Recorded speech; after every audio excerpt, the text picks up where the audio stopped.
Coucou mes petits loups et bienvenue dans ce nouvel épisode d'Après-Séance.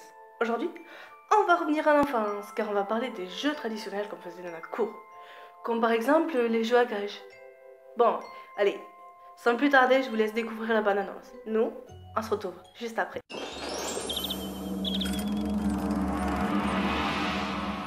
Ce jeu, il a commencé avec une jolie boîte et une jolie copine. Si Sophie avait la boîte, elle pouvait me donner n'importe quel gage. Cap ou pas cap? C'était parti. Je crois que c'est comme ça que ça a vraiment commencé. Cap. B comme... B comme bite, B. Braguette, bistuquette. Je te mets 0, tu m'entends? Z comme 0. La discipline est la mère du respect. Et sans respect, séparez-les. Nous séparer. Nous n'avons jamais été cap d'y arriver. Sophie et moi, on a bien dormi 10 ans cette nuit-là. Et au matin, les choses sérieuses ont commencé. Cap ou pas cap? Moins 3m au carré, moins 2m plus 1. À ton tour.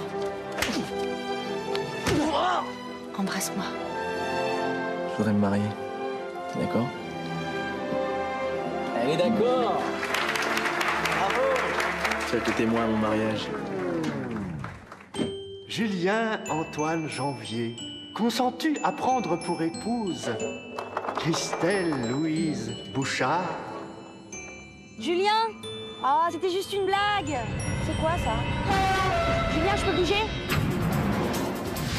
Je voudrais qu'on parle en oubliant le jeu. Rien qu'une fois. Sophie! Sophie, je t'aime!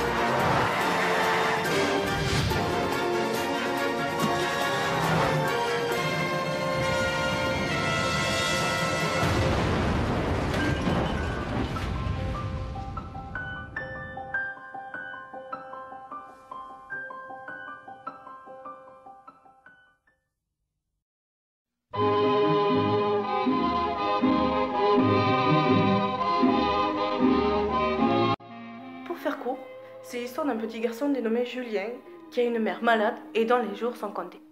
Celle-ci lui donne un jouet qui est un manège. Et ce jouet deviendra après coup le genre de trophée donné à la personne qui aura fait ou réalisé le gage. Quand il me prend dans ses bras, qu'il me parle tout bas. Dans les personnages, nous avons un bon casting. Nous avons Marion Cotillard dans le rôle de Sophie Kowalski. Et on sait que Marion Cotillard a joué dans certains films comme certains taxis. Nous avons Guillaume Canet dans le rôle de Julien Janvier. Et c'est aussi l'acteur principal de Japelot, le film. Nous avons Gilles Lelouch dans le rôle de Sergueï. Nous avons Joséphine Labajoli dans le rôle de Sophie à l'âge de 8 ans. Nous avons Thibaut Vergaret dans le rôle de Julien à l'âge de 8 ans. Nous avons Élodie Navarre dans le rôle d'Aurélie. Nous avons Emmanuel Grandvold dans le rôle de la mère de Julien. Nous avons Julia Faure dans le rôle de la grande sœur de Sophie. Nous avons Gérard Watkins dans le rôle du père de Julien. Et nous avons Philippe Drake dans le rôle du proviseur. L'aperçois, alors je sens dans moi mon cœur qui... On sait que le film c'est un film franco-belge qui a été réalisé par Yann Samuel et est sorti le 17 septembre 2003.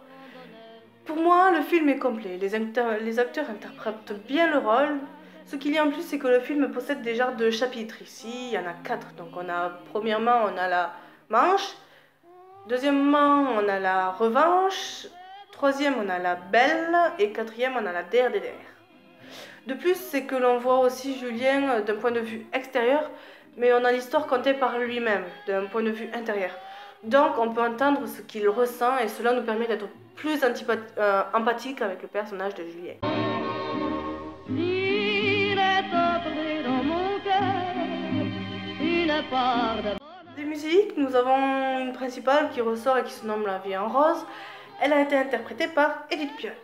Ce que je trouve, c'est qu'elle correspond bien au film car celle-ci est classée de comédie romantique et on voit bien qu'il y a un amour entre les deux protagonistes. Nous avons une autre musique aussi qui apparaît et c'est celle quand on a le jouet manège à l'écran. Cette musique n'est autre que le son d'une boîte à musique. Mais vous allez me dire pourquoi?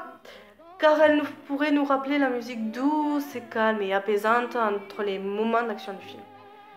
Et cette musique, elle donne pour moi un côté mystérieux de la boîte car on ne sait pas ce qu'il y a dedans. Donc du coup, c'est connu.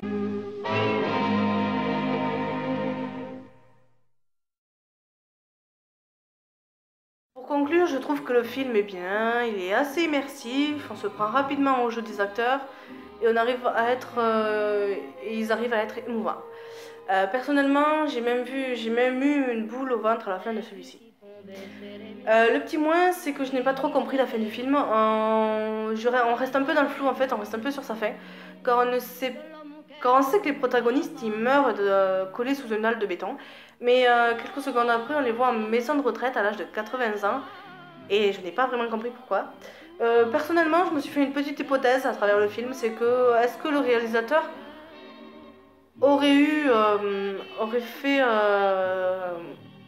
montré les personnages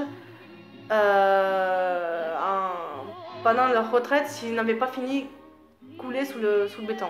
S'il y en a qui peuvent m'expliquer dans les commentaires, ça m'arrangerait. Sur ce, je vous laisse. J'espère que vous avez apprécié la vidéo. N'hésitez pas à liker, commenter et partager. Quant à nous, on se retrouve bientôt dans un prochain épisode d'Appréciante. Ciao tout le monde!